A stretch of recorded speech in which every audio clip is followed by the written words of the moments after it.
यहाँ पर जमा किया और अल्लाह तबारक व तआला ऐसे ही हम सबको बार बार जमा होने की तौफीक अता फरमाए। आमीन। दीन अगर जिंदा है तो मदरसों से जिंदा है। दीन अगर जिंदा है तो कहाँ से जिंदा है? मदरसे से जिंदा है। और दीन अगर आबाद है तो मस्जिदों से आबाद है। और दीन के अंदर मुहाफिज है, दीन की इबादत हो रही है तो उलमा दीन के मुहाफिज है। और किससे दिन जिंदा है? हम लोग जुमे आए और सोचे दिन जिंदा हो गया। दिन जिंदा होता क्या? जिस आदमी को मसले नहीं मालूम उससे दिन जिंदा कैसा होगा? तो जिस चीज से दिन जिंदा है आज उसी चीज से हम जोड़े। मसला ये है कि हम मस्जिद अगर मदरसे में बच्चों को पढ़ाएं तो हमें क्या मिलेगा? हमारी नजर ना दुनिया पर है, हमारी नजर दुनिया पर है। दुनिया में पढ़ लेगा तो क्या करेगा, क्या खाएगा, क्या कमाएगा? मैं कहता हूँ कि जिन लोगों ने अपने बच्चों को नहीं पढ़ाया उन लोगों ने क्या हासिल कर लिया? तो सबसे पहले अपने बच्चों को हाफिज बनाना है, आलिम बनाना है, ताकि ये बच्चा हमें लेके जन्नत में जाए। क्योंकि एक हाफिज जो है वो 10 आदमियों को जन्नत में लेके जाएगा। कितने? 10 आदमियों को जन्नत में ले जाएगा एक हाफिज। और एक जो आलिम है वो 700 आदमियों को जन्नत में लेके जाएगा। 700 आदमी को आलिम जो है जन्नत में लेके जाएगा। इसलिए हमें अपने बच्चों को आलिम और हाफिज बनाना है, मदरसों को आबाद करना है। मदरसे आबाद होंगे तो हमारा घर भी आबाद होगा। मदरसे अगर आबाद नहीं है तो घर वीरान हो जाएगा, घर हमने काटने को दौड़ेगा। क्यों? क्योंकि हमारे बच्चे नाफरमान निकलेंगे। अगर हमारे बच्चों के पास तालीम नहीं है, तरबियत नहीं है तो हमारे बच्चे नाफरमान निकलेंगे। जब हमारा बच्चा दीन से जुड़ा होगा, तालीम से जुड़ा होगा, तरबियत उसकी होगी मदारिस के अंदर, अगर वो बच्चा वालिदैन का नाफरमान नहीं निकल जाए, अगर वो बच्चा वालिदैन का नाफरमान नहीं निकल जाए लेकिन वालिदैन की गिरबान तो नहीं पकड़ेगा, वालिदैन की गिरबान तो नहीं पकड़ेगा। इसलिए हम अपने तवज्जो मदरसे की तरफ करें। आज उम्मत के अंदर सिर्फ 5% ऐसे बच्चे हैं जो मदरसे की तरफ पढ़ रहे हैं। हालांकि मदरसे के इतने सारे बजाय हैं, क्योंकि जो बच्चा पेड़ के नीचे पर बिछाते हैं, उसके कदमों के नीचे पर बिछाते हैं। तो हाफिज इब्न तैयब रहमतुल्लाह अलैह एक बहुत बड़े बुजुर्ग हैं, उन्होंने अपनी किताब में लिखा हुआ है कि एक आदमी था, जब उन्होंने बताया कि भाई जब बच्चा मदरसे में इल्म हासिल करने के लिए जाता है तो उसके कदमों के नीचे पर इस पर बिछाते हैं। जब उसने फजीलत सुनी ना, उस आदमी ने, उस वक्त का एक आदमी था, उसने कहा अच्छा ये फजीलत है, लेकिन उसके बाद हजम नहीं हुई। अब उसने जूते पहने, सख्त जूते पहने, वो सख्त जूते पहने और उसने इरादा किया कि मैं इल्म हासिल करूंगा। जब उसको चलते इल्म हासिल करते करते हो गए तो उसने सोचा कि अब तो मेरे कदमों के नीचे फरिश्ते पर बिछाने होंगे ना, तो वो अपने जूतों से इस हिसाब से चला कि जैसे किसी चीज को कुचलते ना,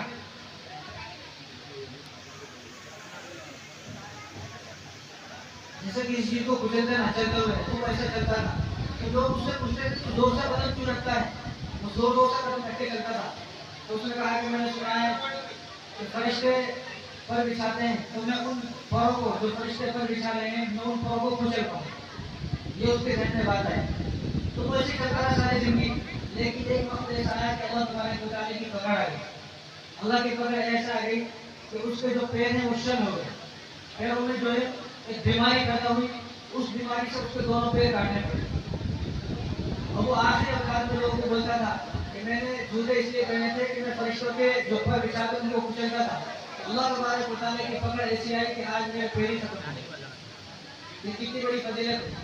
जो बच्चा इल्म हासिल करने के लिए उसके वालिदैन के गुनाह माफ, उसको हर कदम पर उसकी जो है नेकी मिलती है, हर कदम पर देखने की, और कदम रखता है तो फरिश्ते पर बिछाते हैं। और क़यामत की पूरा तबारक व तआला को अल्लाह तबारक व तआला उनके वालिदैन को बुलाएंगे, तो उनके वालिदैन को बुलाएगा और उनके वालिदैन को बुलाकर जो है उनको जन्नत में भेज दे रहा है। क्यों? क्योंकि आप अपने बच्चों को जो है मदरसे में पढ़ाया है। आज हमारी तवज्जो मदरसे से बिल्कुल खत्म है। आज हम कहीं जाते हैं ना, मेहमान आप ही जाते ना, किसी के घर को मेहमान जाते तो हम उनको बच्चों से क्या पूछते हैं, आपके बच्चा कौन सी क्लास में, ये पूछते ना। कभी ये पूछे आपका बच्चा पहला पारा में है, दूसरे पारे में, कुरान हिफ्ज़ कर रहा, नाज़रा कर रहा, क्या पढ़ रहा, कभी नहीं पूछते हम लोग। हम लोग क्या पूछते हैं, आपके बच्चे कौन सी क्लास में। सबका यहाँ है तकरीबन, कोई साथी बड़े बड़े आगे हो जाए, पीछे आने वालों की जगह साथी आगे होते हैं, मेल लेकर। नबी करीम सल्लल्लाहु अलैहि वसल्लम ने इरशाद फरमाया कि आदमी जब मर जाता है ना, मरने के बाद उसके लिए अमल का सिलसिला खत्म हो जाता है। यानी एक आदमी जिंदा है तो नमाज भी पढ़ता है, कुरान भी पढ़ता है, जुम्मा भी पढ़ता है, तस्बीहात भी पढ़ता है, सब काम कर रहा है। लेकिन आदमी मर गया तो उसकी ये सब चीज़ें खत्म हो गई। अब उन्हें कुरान कुछ भी नहीं पढ़ सकता, ना नमाज पढ़ सकता, कुछ नहीं पढ़ सकता। लेकिन नबी करीम सल्लल्लाहु अलैहि वसल्लम का एहसान है हमारे ऊपर। हुजूर ने फरमाया कि जब आदमी मर जाता है तो उसके लिए अमाल का सिलसिला बंद हो जाता है। तो साहब ने पूछा कि रसूल फिर क्या करना चाहिए, ऐसा क्या करना चाहिए कि मरने के बाद भी जो है नेक कामों का और नेकी का जो है हमें सवाब मिलता है। तो हुजूर सल्लल्लाहु अलैहि वसल्लम ने इरशाद फरमाया कि आदमी 3 काम करे। जो आदमी ये 3 काम करेगा मरने के बाद भी उसको सवाब मिलता रहेगा। वो 3 काम क्या है? तो अल्लाह तबारक व तआला हम सबको वो 3 काम करने की तौफीक अता फरमाए। कि मरने के बाद भी एक आदमी आज मर गया और 1000 साल के बाद क़यामत आएगी। अगर 1000 साल के बाद क़यामत आ जाए, 2000 साल क़यामत के बारे में किसी को मालूम नहीं है कब क़यामत आएगी। अगर उसने 3 काम नहीं करे तो उसका नेकियों का सिलसिला और नेक अमाल का सिलसिला खत्म हो गया। अगर ये 3 काम करके जाएगा तो उसके नेकियों का अमाल का जो है सिलसिला है वो शुरू होता रहेगा। क्योंकि एक मरतबा एक बुजुर्ग कब्रिस्तान के पास से जा रहे थे, शेख ज़करिया रहमतुल्लाह अलैहि ने फ़ज़ाइल अमाल में इस बात को लिखा है। तो एक बुजुर्ग जा रहे थे तो उन्होंने कब्रिस्तान में देखा कि कब्रिस्तान में एक फरिश्ते ऊपर से आए, उनके हाथ में बहुत सारे कागजात थे। तो जब फरिश्ते आए तो बहुत सारे लोग कब्रों से उठे और कब्रों से उठकर उनके पास चले गए। जब गए तो फरिश्तों को कागजात किसी को दे, सबको दे दी कागजात। तो एक आदमी बैठे हुए रो रहे थे, तो बुजुर्ग उस आदमी के पास गए, भाई तुम क्यों रो रहे हो, क्या बात है, तुम क्यों रो रहे हो, क्या बात है। उन्होंने कहा ये जो ऊपर से आए हैं ना ये फरिश्ते हैं, जो ऊपर से आए थे ये फरिश्ते हैं, और इनके हाथ में जो पर्चे थे ना ये पर्चे नहीं बल्कि ये वो चीज़ें थी जो इनके मरने के बाद इनके ख़ानदान वालों ने, इनकी औलाद ने, इनके बच्चों ने जो उनको पढ़ के बख्शा है। तो तुम यहाँ क्यों बैठे हो। तो उन्होंने कहा कि मैं मर तो गया, मेरी वफात तो हो गई, लेकिन मेरे पढ़ने के लिए कोई भी नहीं है, पीछे मेरा पढ़ने वाला कोई भी नहीं है, मेरा पढ़ने वाला कोई भी नहीं है। तो मैं इस अफसोस में रो रहा हूँ, काश कि मेरा भी कोई होता तो मुझे आज पढ़ के बख्शा। बात खत्म। चंद साल के बाद, 1 साल के बाद फिर वो बुजुर्ग वहाँ से उस कब्रिस्तान से गुजरे, फिर उन्होंने ये मंजर देखा, आसमान से फरिश्ते आए। तो अब तमाम लोग जो है वो उनके पास जा रहे हैं। अब इन्हें जो पहले बैठा हुआ था इन्हें भी भाग के गए। अब जब इन्हें भाग के गए वो बुजुर्ग से हैरान हो, ये क्या बात है, पहले भी इन्हें भागा था, अब क्या हुआ। तो फिर वो बुजुर्ग उनके पास आए, पूछा तो तुम जब वो फरिश्ते आए ना तो उनके पास हो गए, तो फरिश्ते ने उनको भी पर्चा दिया, वो खुशी खुशी आ गए। जब वो खुशी खुशी आए तो बुजुर्ग ने उनसे पूछा भाई ये क्या बात है, पहले तो तुम नहीं गए, आज क्या हुआ, आज क्यों गए। तो उन्होंने कहा कि जब मेरी वफात हुई थी ना तो मेरी बीवी हमल से थी, मेरी बीवी हमल से थी और हमने इरादा एक वाक़या हुआ था अगर हमारा बच्चा होगा, कोई भी हो, लड़का हो लड़की हो, हम उसे हाफिज़ कुरान बनाएंगे। तो कल ही कुछ दिन पहले मेरा बच्चा पैदा हुआ और कल ही मेरा बच्चा मदरसे में गया और उसने सिर्फ अपनी तोदरी ज़बान से आऊज़ु बिल्लाह बिस्मिल्लाह पढ़े हैं।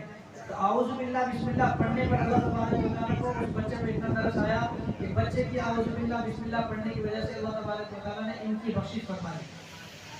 कितनी बड़ी बात है। इसलिए मैं कह रहा हूँ अगर किसी के 2 बच्चे, 3 बच्चे, 4 बच्चे हैं, बच्चे नहीं, बच्चे तो उनमें से एक बच्चे को आगे बढ़े, एक बच्चे को आगे बढ़े। तो एक आदमी था, उन्हें शहर का था, शहर के कैसे रहते और उसकी शादी हो गई गांव की बच्ची से और वो गांव की बच्ची बेचारी सीधी सादी थी, पर्दे में रहती थी और बाहर नहीं जाती थी। तो वो हमेशा टोकता रहता था, तेरा ये सब समझ में आता, तू ये कैसे रहती है वैसे रहती है। तो शादी हो गई, शादी के बाद एक बच्चा हुआ, तो हुए 3 हुए 4 बच्चे हुए। कितने बच्चे हुए? 4। तो बीवी ने कहा कि हमारा इरादा ये है कि इसमें से एक बच्चे को हाफिज़ आलिम बनाया जाए। क्या बनाया जाए? हाफिज़ आलिम बनाया जाए। तो शोहर ने कहा नहीं नहीं ऐसा नहीं, हम नहीं बनाएंगे, हम तो जो है इसको डिग्री हासिल कराएंगे, ये पढ़ाएंगे वो पढ़ाएंगे। तो बीवी ने उनके कदमों में गिर गई और उनकी खुशामद आवाज़ की तो बड़े मुश्किल से शोहर राजी हो गया, चलो एक बच्चे को जो है आलिम बना देंगे। अब एक ज़माना गुजर गया, वो बच्चा हाफिज़ हो गया, आलिम बन गया, बड़े हो गए चारों बच्चे।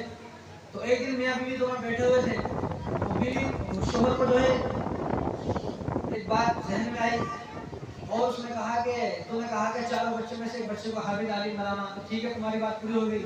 आज हमारे 4 बच्चे हैं, 4 बच्चों में से एक आलिम है, हाफिज़ है, लेकिन 3 बच्चे जो है डिग्री हासिल करके दुनियावी लाइन से। लेकिन मुझे ये बात समझ में आई। उन्होंने कहा कि ठीक है आज की रात मैं आपको ये बात समझा दूंगी, आज की रात आपको मैं बात समझा दूंगी। तो समझ में आया। तो उसने कहा बीवी आप आज की रात ऐसे करना, आप रूम के अंदर चले जाना और अंदर से जो है कुंडी लगा लेना, दरवाजा बंद कर लेना, मैं यहाँ बैठ के रहूंगी। जब 4 बच्चे आएंगे आज मैं आपको सबूत दूंगी। तो वो औरत बाहर, उनकी जो बीवी थी बाहर बैठ गई। एक बच्चा आया, पहले जो बड़ा बच्चा था जो डिग्री हासिल करके था, बच्चा आया तो बच्चे को देखकर इसने जो है अपने कपड़े फाड़ लिए और रोने लगी जोर जोर से। कहा है कि आप क्यों रो रही हो?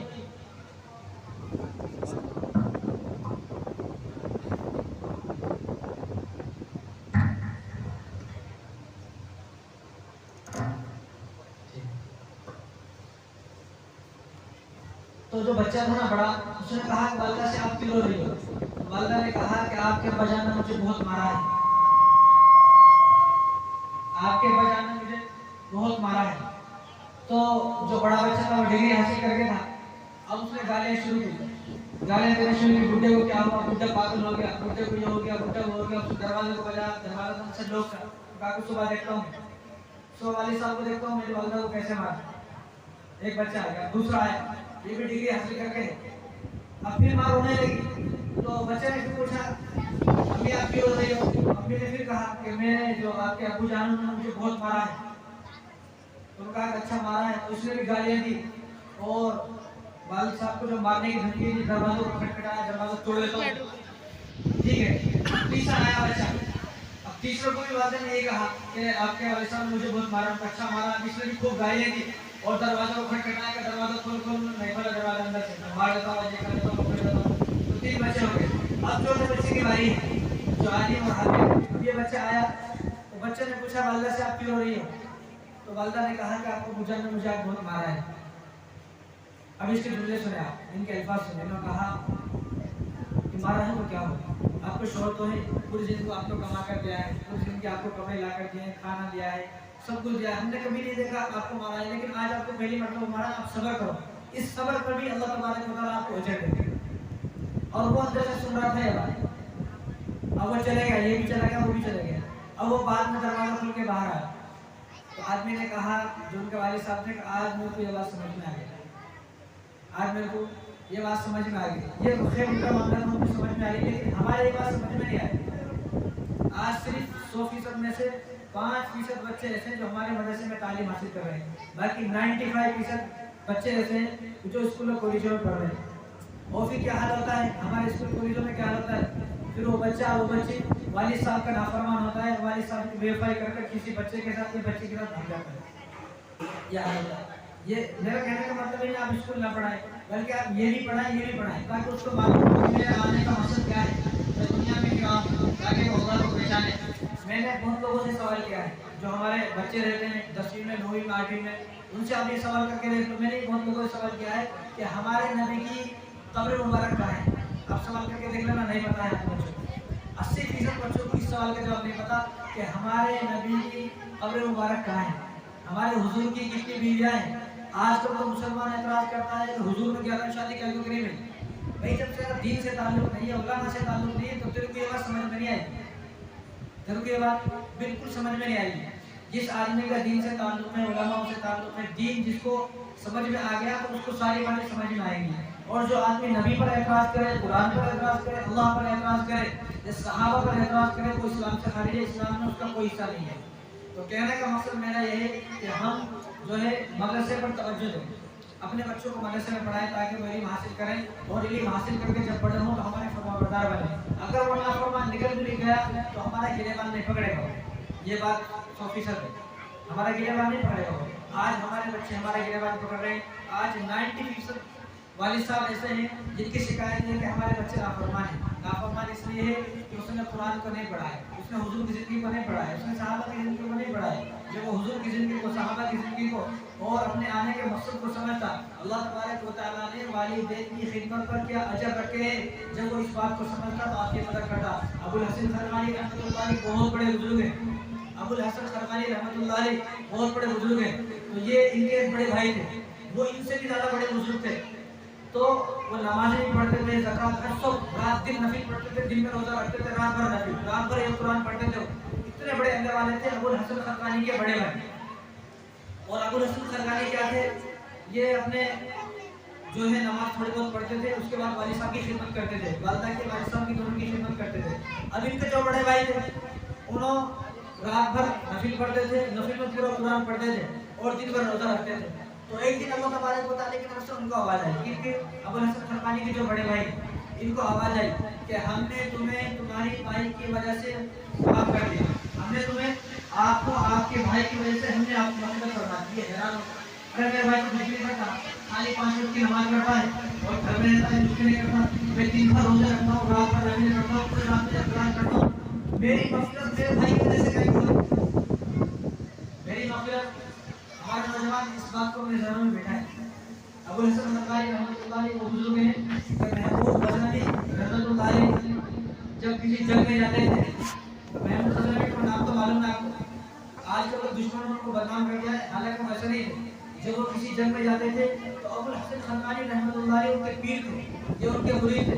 तो महमूद गज़नवी रहमतुल्लाह अलैह ने अबुल हसन खरमानी रहमतुल्लाह अलैह की वफ़ात से पहले उनका जुब्बा मांगा था, तो उन्होंने अपना जुब्बा इनको दे दिया। जब भी वो किसी जंग में जाते हैं तो उनका जो है अपना उनका जो जुब्बा था, अबुल हसन खरमानी रहमतुल्लाह अलैह वो जुब्बा आगे रखते हैं। जिस जंग में जाते वो जुब्बा आगे रखते वो जंग जीत जाते, सिर्फ जुब्बे की बरकत से। तो एक मरतबा सोमनाथ का जो मंदिर था फतेह करने के फतेह नहीं हुआ, फिर फतेह करने के फतेह नहीं हुआ, फिर फतेह करने के फतेह नहीं हुआ, परेशान हो गए। तो अपने लश्कर से पूछा भाई आज फतेह क्यों नहीं हो रही है? तो किसी ने बताया कि वो जुब्बा भूल के आ गए हैं। वापस गए, अबुल हसन खरमानी रहमतुल्लाह अलैह का जुब्बा लेकर आए और वो वहाँ रखा, और उस जुब्बे के सत्ते से जो दुआ की, सोमनाथ का मंदिर फतेह हो गया। तो ये इतना बड़ा बुजुर्ग है, उस वक्त बुजुर्ग नहीं थे, उस वक्त जो अपने घर में रहते वालिदैन की खिदमत करते। तो इनको आवाज़ आई इनके बड़े भाई को। अब ये बड़े भाई कौन है? रात भर नफिल पढ़ते, रात को कुरान पढ़ते, दिन भर रोज़ा रखते, इतना बड़ा जो है अमल करते। लेकिन अल्लाह तबारक व तआला की तरफ से आवाज़ आई कि तुम्हारे भाई की वजह से तुम्हारी मग़फ़िरत कर दी गई है। अब ये हैरान, मेरे भाई की वजह से मेरी मग़फ़िरत हुई, मेरे भाई तो छोटा-मोटा अमल करता है। तो इन्होंने पूछा था तबारक व तआला से, आता है ये मेरे समाज में समझ में नहीं आया। तो कहा कि तुम तो रात भर नफिल पढ़ते हो, रात भर पूरा कुरान पढ़ते हो, दिन भर रोज़ा रखते हो, लेकिन वालिदैन की खिदमत नहीं करते। तुम्हारे भाई जो है 5 वक्त की नमाज पढ़ते हैं, सिर्फ वालिदैन की खिदमत करते हैं। वालिदैन की खिदमत के लिए हमने तुमको भी माफ़ कर दिया, उनको भी माफ़ कर दिया। इसके वजह सिर्फ वालिदैन की खिदमत। हमारे नौजवान इस बात पर तवज्जो दें। एक आदमी था, उसके 4-5 भाई थे, तो जब बड़े हो जाते ना तो छोटे होते से मिल के रहते, लेकिन जब बड़े हो जाते ना, जब ज़मीन और जायदाद सबकी नजर आती, फिर इस पर भी नजर आती कि मेरे बाप के अकाउंट में कितने पैसे हैं। जब उनकी भी नजर गई, 5 भाई थे, तो 5 भाइयों वालिद साहब के पास आए, वालिद साहब से कहा हमारा जो है एक साल गुजारा नहीं होता, अब हमारे को जो है जमीन जाता तो तकसीम कर दो, मेरी मेरे को दे दो, इनकी इनको दे दो। भाई साहब ने कहा ठीक है, तुम्हारी राजी है। आजकल का तो नौजवान बड़ा खतरनाक है ना, वालिद साहब के सामने नहीं बोल सकता, वालिद साहब उसके सामने नहीं बोल सकता, वालिद साहब को इतना डरा के रखा है। तो अब ये जो 5 भाई लगे, 4 भाइयों ने फैसला किया हम अपनी जमीन जायदाद लेकर निकल जाएंगे। तो सबसे छोटा जो भाई था उसने कहा कि मैं नहीं जाऊंगा। आप वालिद साहब से कहा ऐसे करो, इनकी जो जमीन जायदाद है वो इनको दे दो, मैं आपके साथ ही रहूंगा, मैं आपकी खिदमत करूंगा। तो वालिद साहब खुश हो गए। तो वो 4 भाई चले गए और इस अकेले ने वालिद साहब की खिदमत की, वालिदा की खिदमत की। चंद दिन के बाद वालिद साहब और वालिदा की फौत हो गई, वालिदा जो है वो वफात हो गई। जब वफात हो गए, जब गुर्बत में थे वो पैसे लेके निकल गए। उन्होंने सोचा कि हमने बहुत बड़ा कुछ हासिल तीर मार दिया है और 30 माह खान पर निकल गए। लेकिन ये गुर्बत में थे, गुर्बत में जो है वालिदा की खिदमत की, वालिदा की खिदमत करते करते वालिद साहब और वालिदा दोनों का इंतकाल हो गया। इंतकाल होने के बाद इनको एक दिन ख्वाब दिखा, इनको ख्वाब ये दिखा कि हम तुमसे बहुत राजी हैं। अल्लाह तबारक व तआला की तरफ से फरिश्ता है, फरिश्ता ने कहा कि अल्लाह ताला फरमा रहे हम तुमसे राजी हैं और हमने तुमने जो वालिद साहब की खिदमत की उसके एवज हमने फला जगह जाओ फला पत्थर है, उस पत्थर के लिए 100 रुपए रखोगे, 100 दिनार, वो दिनार तो ले लो। तो उन्होंने कहा कि वो 100 दिनार तो मैं ले लूंगा, लेकिन आप ये बताओ वो 100 दिनार में बरकत है या नहीं है। तो फरिश्ता ने कहा कि 100 दिनार में बरकत नहीं है। कहते ठीक है, मुझे फिर जरूरत नहीं है, मुझे फिर जरूरत नहीं है। तो दूसरे दिन फिर ख्वाब दिखा, दूसरे दिन ख्वाब ये दिखा कि फला पत्थर के नीचे 50 दिनार रखते हुए जाके ले लो। तो इन्होंने फिर पूछा तो उसमें बरकत है नहीं है, कहा कि नहीं बरकत नहीं, कहा ठीक है मुझे नहीं लेना। तो तीसरे दिन ख्वाब दिखा कि फला पत्थर के नीचे एक दिनार है वो ले लो। उन्होंने कहा कि मुझे बताओ इस 1 दिनार में बरकत है या नहीं है, कहा कि इस 1 दिनार में बरकत है, ठीक है मैं ला लेता हूँ। सुबह उठे, उस जगह पे पत्थर को उठाया तो देखा वहाँ पर 1 दिनार रखा हुआ है। दिनार को ला लिए, दिनार को लाकर 1 दिनार था, सोचा 1 दिनार से मैं क्या खरीदूंगा, इससे तो ज्यादा कुछ भी नहीं आता। तो उन्होंने सोचा तो बहुत दिन हो गए गोश्त नहीं खाया, तो आज ऐसा करूंगा भाई साथी जो बाहर ठहरे हुए वो अंदर आ जाए, पढ़ाई का मसाज के अंदर आ जाए, स्टेज पर आना आपके लिए स्टेज खाली है। तो अब उन्होंने सोचा कि बहुत दिन हो गए गुर्बत में जिंदगी गुजर रही है, ऐसा नहीं है 1 दिनार है क्या खरीदूं। तो उन्होंने एक जगह से बाजार से गए, बाजार से एक आदमी जबरदस्त मछली पकड़ के आ रहा था, तो उससे 1 दिनार की मछली ले ली। तो 1 दिनार की मछली लिए, घर आए, फिर से कहा कि मछली को बना लो। जब मछली को काटा तो उसके अंदर एक हीरा निकला। जब उस हीरा को बेचा तो उस जमाने का सबसे मालदार आदमी है किस तरह वालिदैन की खिदमत। अब ये वालिदैन की खिदमत जब होगी जब हम अपने बच्चों को तालीम देंगे, तरबियत करेंगे। जब अपने बच्चों को तालीम और तरबियत नहीं करेंगे, अभी इसी महीने एक वीडियो में देखा था, एक बच्चा अमेरिका में पढ़ा था, सिर्फ इंग्लिश और कुछ भी नहीं। अब उसको चलने के बाद मालूम हुआ कि मेरी तो बड़ी जायदाद बड़ी प्रॉपर्टी है, लोगों को मालूम नहीं, यहाँ आया वालिद साहब से कहा कि मेरी जो है पूरी प्रॉपर्टी का मांग करो। वालिद साहब ने कहा भाई तेरा छोटा भाई साले दिन हमारी खिदमत करा, तो गवर्नमेंट जॉब करता हूँ, महीने को 2-3 लाख रुपये कमाता, तुझे क्या उसके पास रहे। तो उसने खुद वालिद साहब को इतना मारा आप देख नहीं सकते। वालिद साहब की जो उम्र है वो 50 साल है। वालिद साहब को सिर्फ इस बात पर मारा कि मुझे भी जो है इसमें से हिस्सा चाहिए। हालांकि उन्हें भाग के कब पे चला गया, जो कर रहा सेटल हो गया, लेकिन यह हालांकि उन्होंने इंग्लिश में गाली करा, हिंदी बोलना भी क्या था जमाने में भाई हम इंग्लिश में गाली करो, भाषा क्या क्या बोल रहा हूँ। तो वालिद साहब को गाली क्यों लगा और वालिद साहब को मारा क्योंकि तालीम नहीं, तरबियत नहीं। जब तालीम और तरबियत नहीं होगी तो अल्लाह तबारक व तआला का खौफ दिल से खत्म हो जाएगा। आज हम स्कूलों में हजारों पैसे लगाने के लिए, हजारों पैसा खर्चा करने के लिए तैयार हैं, लेकिन अपने बच्चों को मकतब में मदरसा भेजने को तैयार नहीं।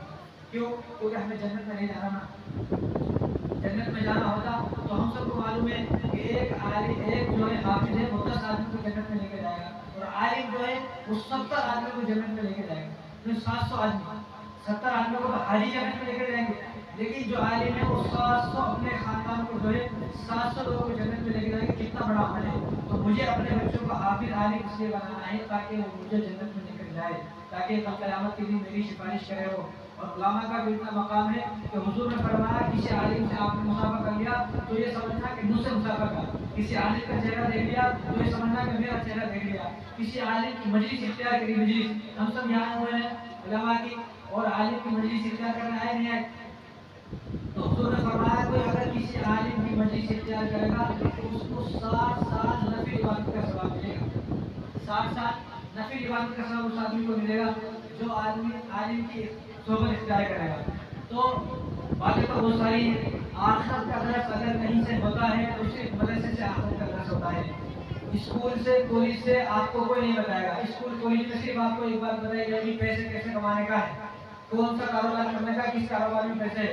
लेकिन सिर्फ मदारी से कैसी जगह है जहाँ सिर्फ आखिरत का दर्स दिया जाता है कि मरने के बाद क्या होगा। मदरसे के अलावा कोई जगह ऐसी नहीं है जहाँ आपको बताया जाए कि मरने के बाद क्या होगा। तो मेरे भाइयों, हम मस्जिदों की तरफ और मदरसों की तरफ तवज्जो करें। हमारी तवज्जो इससे मदरसे से मस्जिद हट गई है और मदरसे वालों की खिदमत करें। दोस्त मोहम्मद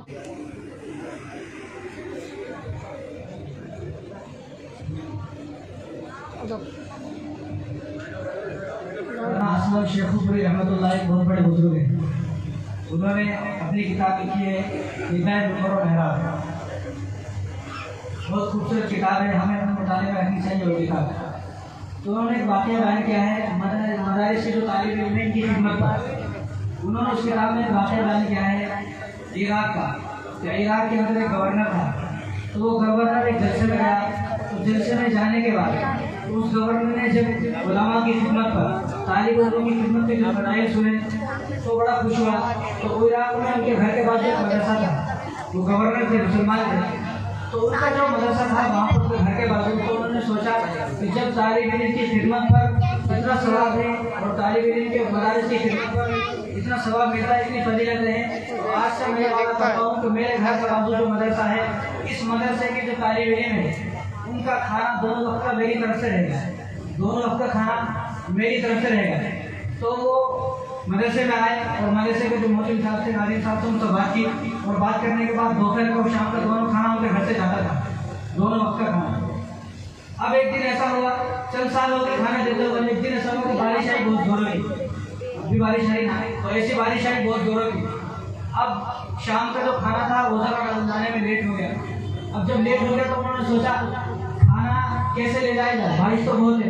तो उन्होंने सोचा तालिब इल्म की खिदमत में तो बड़ा सवाब है ना, तो मैं क्या करूँगा, अपने सर पर रोटी रखी, वो सालन रखा और ऐसे जाने लगे। बोले गवर्नर आज तो हमारे पास जरा से पैसे आए तो हम तकब्बुर से मोटे हो जाते, तकब्बुर से हम पूरे नहीं समाते, हमारे लिए तकब्बुर आ जाता। तो वो अपने सर पर उठा कर गए। तो बच्चे भूख से परेशान थे मदरसे में। जब बच्चे मदरसे में भूख से परेशान थे तो चंद बच्चे जो है मदरसे के गेट पर खड़े हुए थे। तो मदरसे के गेट पर बच्चे खड़े हुए थे, तो बच्चों ने कहा कि देखो हमारा बैग हमारा खाना लेके आ रहा है। क्या कहा? हमारा बैग हमारा खाना लेके आ रहा है। अब वो गवर्नर था, उन्हें परेशान हो गया, ये क्या बात है, एक तो मैं खाना लाता हूँ, दोनों टाइम का खाना मेरे घर से, ये बच्चे बैग बोल रहे। उन्होंने खाना वही फेंका और मदरसे के मोहसिन साहब से कहा कि भाई आज के बाद मैं खाना नहीं लाऊंगा, भाई मैं गवर्नर हूँ, गवर्नर मेरे को बच्चे बैग बोलते हैं। तो मोहसिन साहब ने कहा कि आपको गुस्सा होने की जरूरत नहीं है, इनकी खिदमत करना तो अल्लाह तबारक व तआला के जो नेक लोग होते हैं उनकी जिम्मेदारी लगाई है। और आप जो खाना दे रहे हो ये इनके लिए नहीं दे रहे हो, बल्कि ये तो अल्लाह तबारक व तआला की रजा के लिए दे रहे हो। तो आपकी मर्जी है। वो चले के घर में खाना फेंक दिया। अब उन्होंने जैसे तैसे इंतजाम किया, रात को सो गए। रात को वो गवर्नर साहब सो गए। जब रात को सोए तो रात को ख्वाब दिखा। रात को ख्वाब ये दिखा कि एक लाइन लगी हुई है बड़ी और वो लोग जो है जहन्नुम में जा रहे हैं। अब ये आदमी गवर्नर साहब जो थे वो जहन्नुम की लाइन में खड़े हुए, लोग जहन्नुम में जा रहे हैं, जहन्नुम वाले की लाइन में खड़े हुए। तो एक लाइन वहाँ पर ऐसी खड़ी हुई है तो वो लोग जन्नत में जा रहे हैं। एक लाइन जन्नत वालों की, एक लाइन जहन्नुम वालों की। अब ये जो ठहरे हुए गवर्नर साहब ये जहन्नुम वालों की लाइन में ठहरे हुए हैं और एक जन्नत वालों की लाइन है। तो इन्होंने जो मदरसे के बच्चे थे जिन बच्चों को खाना देते थे तो देखा कि वो बच्चे जन्नत वालों की लाइन में खड़े हुए। तो जब वो बच्चों की बारी जन्नत में जाने की, फरिश्तों ने कहा भाई चलो जन्नत में जाओ। तो उसमें से एक बच्चे ने जिसने कहा था कि हमारा बैग खाना लेकर आ रहा है, तो उसने कहा भाई हम जन्नत में तो जाएंगे लेकिन अपने बैग को जन्नत में लेकर जाएंगे, हम अपने बैग के बिना जन्नत में नहीं जाएंगे। क्या कहा? अपने बैग के बिना हम जन्नत में नहीं जाएंगे। अब गवर्नर साहब जो थे वो जहन्नुम वालों के लाइन में थे। तो बच्चों ने कहा भाई अपने बैग को तलाश करो। सारे बच्चे जो मदरसे के थे ना वो फैल गए और मैदान हंसी के अंदर घूम रहे। तो एक ने देख लिया, बच्चे ने देख लिया कि बैग यहाँ पर है और गवर्नर साहब, तो उसको हाथ पकड़ के लेके आए। तो फरिश्तों ने कहा कि नहीं ये आपकी जहन्नुम में शुक्राने के लिए नहीं, हम इसके बिना जन्नत में ले जाएंगे तो हमारा बैग है, इससे वो हम खेलेंगे। जब वो तालिब इल्म जो थे मदरसे के उनका हाथ पकड़ के जन्नत में लेके चले गए जैसा वो जन्नत में गए तो उनकी आँख खुल गई। आँख खुल गई तो रात को मदरसे में भाग कर आए और मोहसिन साहब के जो नाजिम साहब उनके कदमों में गिर गए और कहा कि आज के बाद ये बच्चे मुझे गधा बोले, कुत्ता बोले, खिंजीर बोले, जो बोलना है बोलो, लेकिन आज से जब तक ये मदरसा कायम है, जब तक इस मदरसे का 2 वक्त का खाना मेरी तरफ से आएगा, सिर्फ खाने पर। तो हम मदरसों की तरफ तवज्जो करें। आज हमारे मदरसों का क्या हाल है? हम मदरसों को बिल्कुल तवज्जो करने को तैयार नहीं है, ज़्यादा नहीं देना। मैं आपको छोटा सा अमल बताता हूँ, आप उस काम को करें। हमारे यहाँ में ये काम करते हैं, हमारे जहाँ जिस गाँव में मदरसे होते हैं सिर्फ ये काम करते हैं। करना क्या आपको, आप अपने घर में एक छोटा डब्बा रखना, ज़्यादा बड़ा नहीं, छोटा सा एक डब्बा रखना और उस डब्बे में जिस तरह गल्ला रखते हैं ना छोटे बच्चों के वास्ते, मदरसे के नाम से एक छोटा गल्ला रखना और उस गल्ले में रोजाना 5 रुपए, 2 रुपए, 3 रुपए, 4 रुपए, 10 रुपए, ज़्यादा नहीं। जब वो गल्ला भर जाए महीने में, साल में, 6 महीने में, तो मदरसे में जाकर उसको दे दे। ये मदरसे का ताउन करने का बहुत बड़ा तरीका है, बहुत बेहतरीन तरीका है, ज़्यादा पैसे का दिक्कत भी नहीं। और अब कुर्बानी का वक्त आ रहा है तो अपनी खालों को तो बेच नहीं सकते ना खालों को कसाब को इवज में दे सकते हैं, तो उन खालों को कहीं दफा कर दे। अगर बेचने का जो है मौसम नहीं है, नहीं बिक रही, तो अब जमाना तो नहीं है, तो ऐसी सरकार आ गई कि इसमें खालों को भी नहीं बेच सकते, तो अपने खालों को बेच कर या अपने खालों को कहीं दफन कर उसके जो पैसे होते हैं मदरसे में ना कर दे। जब हम मदरसे में लाएंगे तो इंशाअल्लाह हमें भी वही ख्वाब नजर आएगा जो ख्वाब इस गवर्नर को नजर आया और बच्चे जन्नत में लेकर जाए। जब हम इन बच्चों की, इन तालिब इल्म की खिदमत करेंगे तो इंशाअल्लाह ये बच्चे भी हमें जन्नत में लेकर जाएंगे। अल्लाह तबारक व तआला हम सब को तमाम करने की तौफीक अता फरमाए। अल्हम्दुलिल्लाह, आप हज़रात के सामने हाफिज़ व क़ारी मोहम्मद बिन अमर हसन साहब जो है बेहतरीन अंदाज से जो है